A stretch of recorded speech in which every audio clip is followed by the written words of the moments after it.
And now we're going to come to a debate that's been going on for years. Should Sikhs be considered an ethnic group? So every decade the government puts out a census and it gives us a better idea of the kinds of people who live in the UK.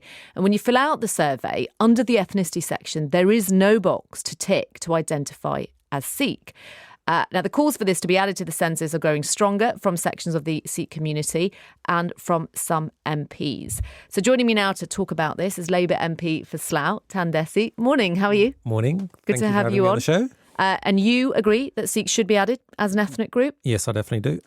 And I've got on the line Sunny Hundal, a journalist and writer who thinks there shouldn't be a separate tick box for Sikhs. Morning to you, Sunny. Morning. So let me start with you, Tan. Sure. And Tan, if you've got your headphones on so you can listen to Sunny and have a nice, pleasant debate. So Tan, if I could start with you, why do you think Sikhs should have this separate box?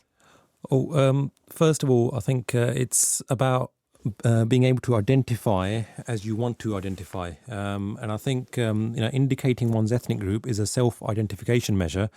Reflecting how people define themselves. And if Sikhs want to define themselves, or anybody else wants to define themselves either as Jedi or whatever else they want to identify them as, then I don't see the issue in that. And also, being an elected MP, I'm always mindful of what people themselves think and what their views are. And, all the various Sikh organisations, or predominantly, they are heavily in favour of this. I can confirm that during recent meetings. I went recently to Leicester, where the General Assembly of the Sikh Council UK was held, where I had the honour of speaking. And the Sikh Council UK, which is the largest representative Sikh body of gurdwaras from across, that's the Sikh places of worship, Sikh gurdwaras from across the country, and other Sikh religious organisations. And they were all, barring none, in favour. So everybody that had attended that, they were fully in support of that. Why is that? But because do the Sikhs that you speak to, do they feel they're affected because they can't tick a box? And how are they affected? Yeah, so in essence, obviously, I would go on to the other Sikh organisations as well, like the Sikh Federation UK, whose convention I attended in Wolverhampton, attended by thousands. They were also in favour, Sikh Network, etc. Now, the reason why the concentration from the community, and it has been, as you very rightly pointed out, for more than a decade, is simply because the ethnic box is the one which is used by the ONS, the Office for National Statistics, as a guideline when public bodies use that category in order to identify and allocate resources. So around 40,000 public bodies, schools, hospitals, local authorities, police, central government, etc., they're advised by the ONS and use that ethnic box. The religious box, for example, is optional. And that's why in the last census in 2011, there were more than 6,000, a staggering number, that actually ticked the other and ticked Sikh in the ethnic box, but did not tick the religion and the Sikh box because that was optional. As nobody likes filling out forms, and when we're asked to fill forms, we, especially if it's mandatory, then we might do it. But if something is optional, then we wouldn't actually tick that box. And in the last census in 2011, more than 83,000 Sikhs in the UK ticked other and ethnic, to identify themselves as Sikh because they realise the value of that ethnic tick box on which public resources are based. And that's also, by the way, how, hate crime, we've got bullying in schools, all of that would actually come under the domain, within that ethnic category. And that's why I think it's very important. And that's why various organisations and more than 100 MPs and the Sikh APPG, that's the All-Party Parliamentary Group, are fully in favour of this demand of the community. Okay, let me bring Sunny into this. Sunny, do you disagree with this this separate tick box, and why is that? And if you'd like to pick up on any points Tan has made there. Sure. Well, thanks for having me on. I'm a big fan of Tanmanjeet Singh, and I love you too, Sunny. Thank you. Oh, brilliant. Just Good. So it's going to be a pleasant debate. Yeah, exactly. I think this is a debate which needs to be had because it really hasn't been had properly. But I do think that he's been misled on a few points. So, for example, he said there's no Sikh groups against this, which is untrue. The network of Sikh organizations sent out an email saying that they were against this piece of legislation, this campaign. And Lord Inderjeet Singh wrote a long email explaining why. And I'll go on to some of those points. But I think the main issue I have is with this is that A, it misrepresents Sikhism. B, it's based on a misreading of the law, the historic law, which is what they're referring to. Thirdly, I think it misleads Sikhs about the fact that, resources are not being allocated against them and they're being discriminated against. And fourthly, it'll end up in embarrassing failure for Sikhs, and I'll explain why. So the first point is obviously that it misrepresents Sikhism because Sikhism is not a faith based around a specific ethnicity. So, what you're basically saying here is that Nigerian black Sikhs and white American Sikhs would come up in the same box as a Punjabi, Sikh from India or Kenya. So that would be confusing in itself. And it kind of says that, Sikhism is, is one ethnicity, which clearly it's not. It's a religion for all humanity. So I think that the idea of putting it down to one ethnicity is misleading in itself. Now, what's happened here is that we're looking at historic law. So what they've said is that because in the past, the law lords said that Sikhs are an ethnic group, we are just taking this further. But what happened was that in the 1970s, certain cases came up when they said that Sikhs are being discriminated against regardless of the fact that it is race hatred legislation.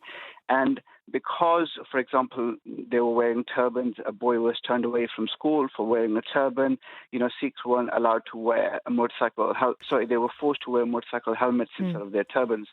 So what the law lord said was, rather than making a separate category, what we'll do is we'll tick the Sikhs as an ethnic category as well, like Jews, because Jews were also being discriminated against despite the fact that they were a religion, not a racial group. So they made them a racial group so that discrimination against them would be racist.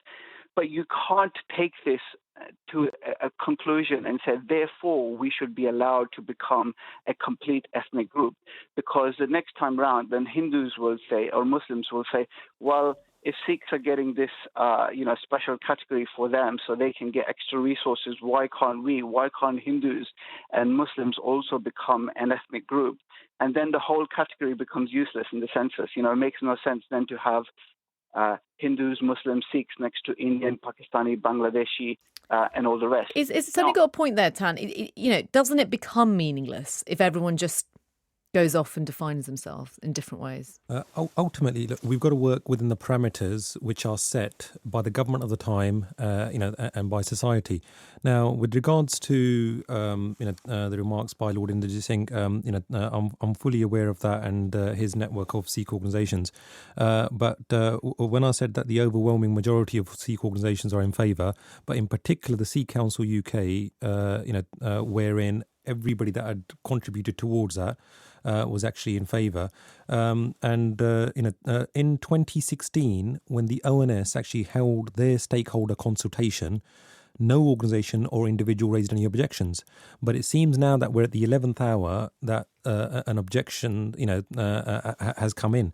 So it should really have come in 2016. But I understand, the point that Sunny's making. But I think in 1983, the famous Hundal versus Dowley case, which actually categorised Sikhs as a separate ethnic race for the purposes of law. Now, that was actually at that time, it should be noted that Lord Inderjeet Singh was one of the supporters of that endeavour.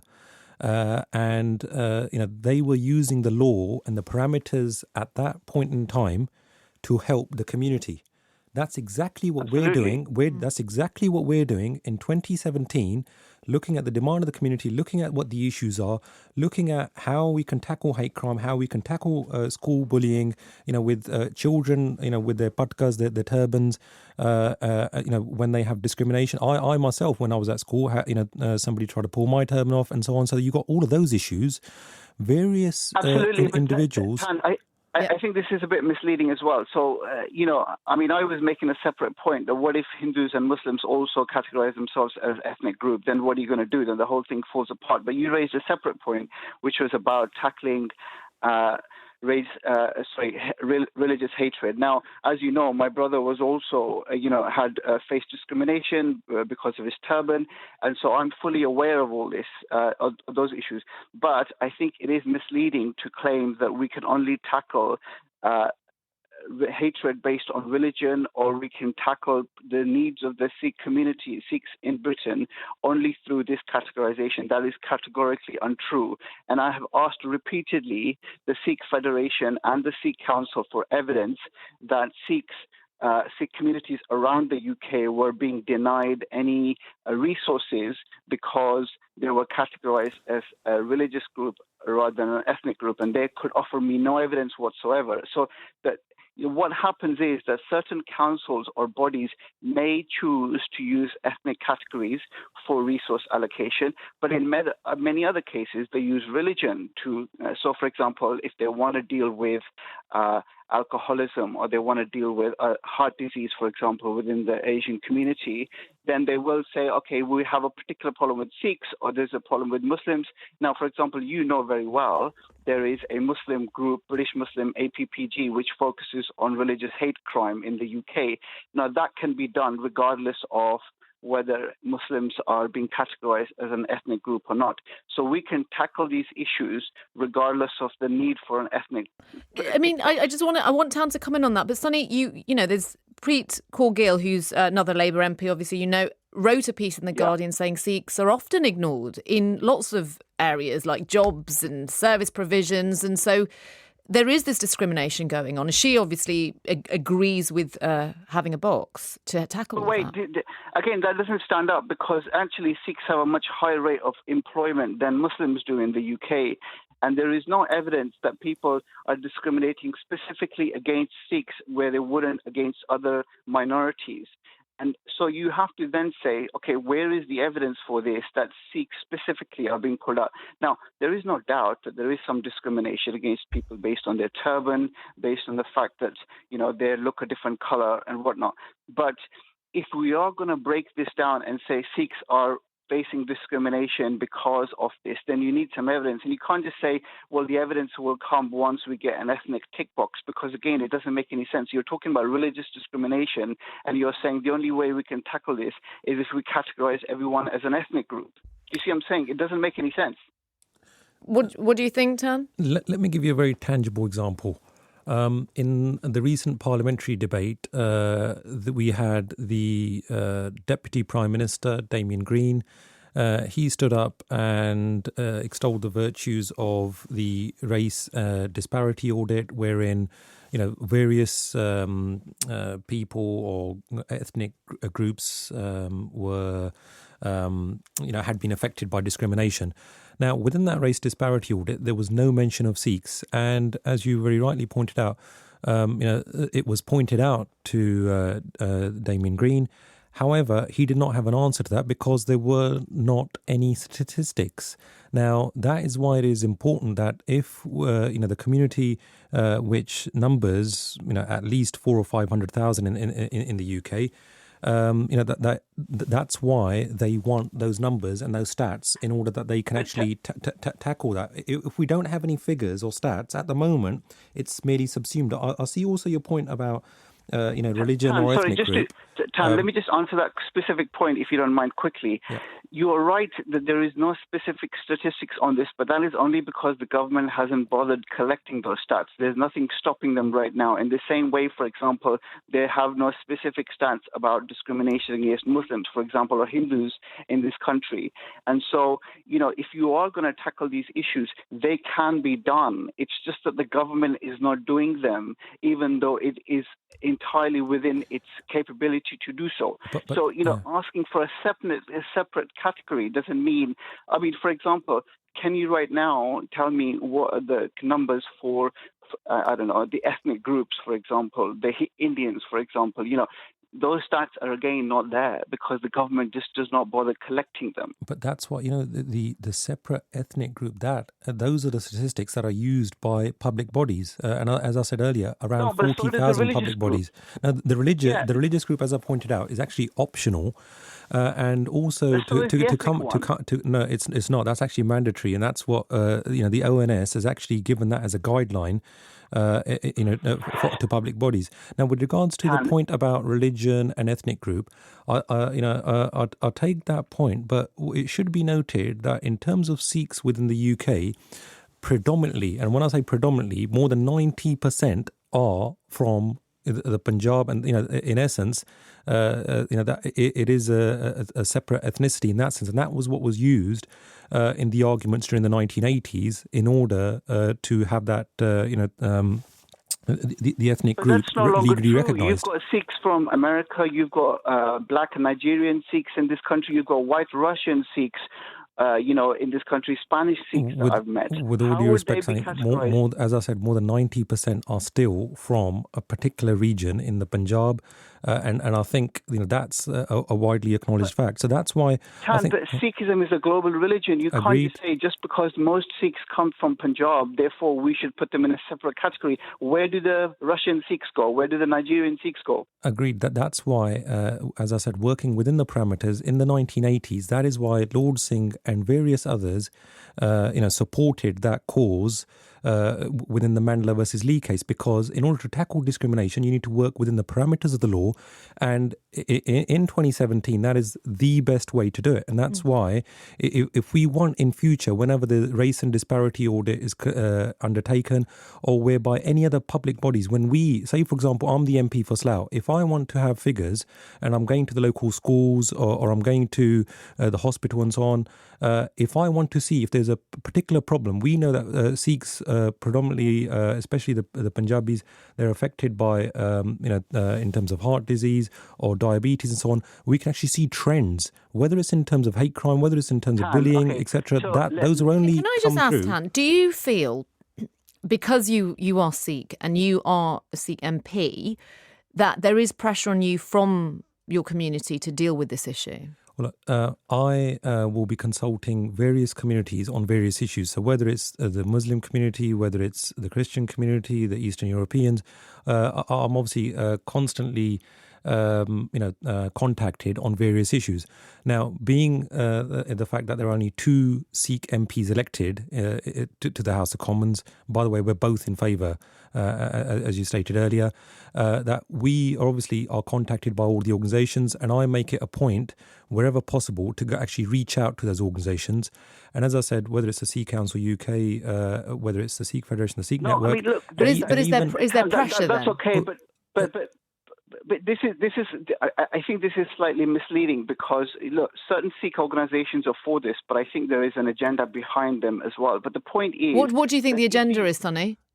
Well, I think the agenda is that they don't want to do anything to do with in India, right? This is the Sikh Federation, which has always for a long time pushed for an independent Khalistan. And basically the problem for them is that a lot of Indians have to, a lot of Sikhs who come from Punjab end up taking Indian as an ethnic category. Now, I understand there are people who don't want to do that, and that's fine. They can take other if they want to. They have that option. So I think it's misleading to say that they have to take Indian. We don't have someone from the Sikh Federation to talk, but you're just shaking your head at this, Tan. I mean, I would... If you are a white Russian Sikh and you take Sikh religion but white as your ethnicity, then according to what these guys are doing now, you will then get taken out of the system, and then you will no longer be counted as a Sikh. And that's the biggest problem I have, because there are a lot of Sikh converts and they are not from Punjab, and they will be completely left out of this. Obviously, I've already answered We'll have to wrap up in a moment. In that more than 90% are from a particular region, and that's why we need to identify the issues with them, and that's where the demand is. With regards to the Sikh Federation, well, I think that's a complete red herring in the sense that it is not merely the Sikh Federation, as I said before, the largest representative body, Sikh Council UK. In terms of Sunny's late brother Jagraj Singh, who I had a lot of time for, a university friend of mine, his organisation's Basics of Sikhi and various other student groups, I can rattle off several names. They are all in favour, whether it's the Akhand Kirtani Jatha, whether it's remember all that of them. Jagraj married a white Russian Sikh, right? So according to your campaign, she would not be counted as she would be taken out of the whole equation because she's not an ethnic from Punjab. That's my point here. You are excluding a lot of Sikhs who are not from Punjab, and you're confusing the whole category. And if Hindus and Muslims later on say, well, we also want to be categorized as an ethnic group because Sikhs are getting special dispensation, then the whole thing just falls apart. Okay, if you can just answer that, Tan, then we'll wrap up. As I said, indicating one's ethnic group is a self-identification measure. If a community wants to identify and define themselves in a particular way, then they should be allowed to do so. Given that more than 95% of the community is from a particular ethnic group and race, and they want to identify the problems, they want to have resources allocated accordingly, they want to be taken seriously, given that they're 1% of the population, I don't see any problems with that. Whether somebody is from a Russian background or an African background, they will still be a Sikh. There is nobody's going to exclude them from being a Sikh. They're still part of the Panth. That's not a problem. I think it's merely in terms of the census and the allocation of resources, and that's why I'm supporting that call. I'm going to have to wrap up, and I should say for our listeners... Can I make one final point? Very quickly, Sunny, very quickly. Yeah, this idea that Sikhs are not getting their resources because they're not a religious category, an ethnic category, is categorically untrue. The government can right now, and Sikh MPs should be pushing for... They haven't done anything. They haven't done anything, Sadi, my brother. They haven't. And I think that and that it's your job to say that we need these stats. That's exactly why I'm doing my job. I'm listening to the community and I'm taking action. Sure, and that can be done. And the point is, this can be done without an ethnic tick box. And it just makes Sikhs look like they're all from Punjab, which is just against the faith as well as against facts. Okay. I'm sure we're going to talk about this again, Dan and Sunny. And you guys are good friends, right? Yeah, don't worry. Sometimes you just got to agree to disagree on issues. There are several issues which we agree upon, but this is just one of those. And this is one that's ongoing as well. Really appreciate both of you coming on talking about it. That's Labour MP for Slough, Tan Dhesi, who believes that Sikhs should be added as an ethnic group in the census, and Sunny there on the phone, journalist and writer who thinks the complete opposite.